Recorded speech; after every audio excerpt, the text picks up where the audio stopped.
Hello children, आज हामी पढ्नेवाला छ रेन लेसन 1 है। सो रेन भनेको चाहिँ पानी परेकोलाई चाहिँ रेन भनिन्छ है। Okay, so how do okay what do you do when it rains है। अब नर्मली पानी पर्दाखेरि तपाईँहरू के गर्छ? अब म चाहिँ अब पानी पर्दा के गर्छ, मलाई एकदमै जाडो लाग्छ है, त्यसले गर्दा मलाई पानी परेको मन पर्दैन। सो म चाहिँ घरभित्र नै बसिबस्छु है। अब तपाईँहरू चाहिँ के गर्छ? घरभित्र बस्छ कि या पानीमा गएर खेल्छ कि के गर्छ है, त्यो खातामा लेख्नु पर्यो।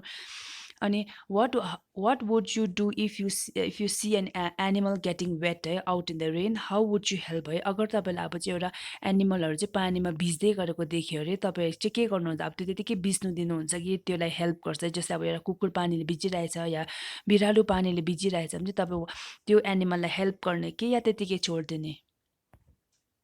ओके, सो अब एउटा कुनै वर्डहरू सिकौँ है। फर्स्टमा छ थन्डर स्टर्म है, त्यहाँदेखि छ फिल्ड्स, त्यहाँदेखि अम्ब्रेला है। सो थन्डर स्टर्म भनेको अब चट्याङला पानीसँगै पर्नलाई थन्डर स्टर्म भनिन्छ है। अम्ब्रेला भनेको त छाता हो, तपाईँले याद छँदैछ है। अन्त फिल्ड्स भनेको भारीलाई खेतलाई चाहिँ फिल्ड्स भन्छ है।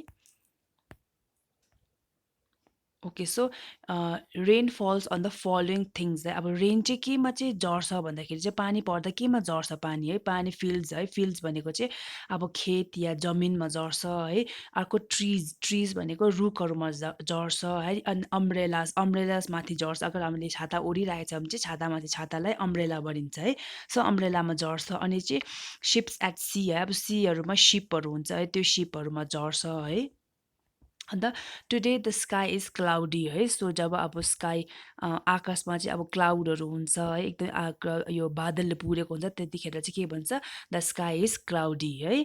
So Vinod and Neel are on their way to school, suddenly it starts to rain है। सो अब यो विनोद र नील चाहिँ स्कुल जाँदै गयो है। स्कुल जाँदै गर्दाखेरि चाहिँ बाटोमा के हुन्छ? पानी पर्न थाल्छ है।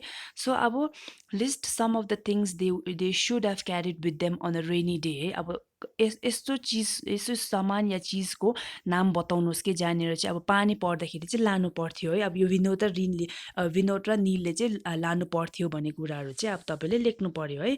सो अब त्यस्तै प्रकारले चाहिँ पोसिबल आन्सर कि रेनकोट लानु पर्थ्यो है, भिज्थेन पानीले। अम्ब्रेला लानु पर्थ्यो है, छाता।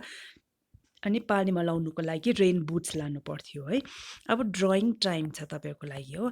अब draw a picture showing a scene of the rainy season है। अब रेनी सिजनमा चाहिँ कस्तो खालको सिन हुन्छ भनेर तपाईँहरूको अनुसारले इमेजिन गरेर चाहिँ ड्र गर्नु पर्यो।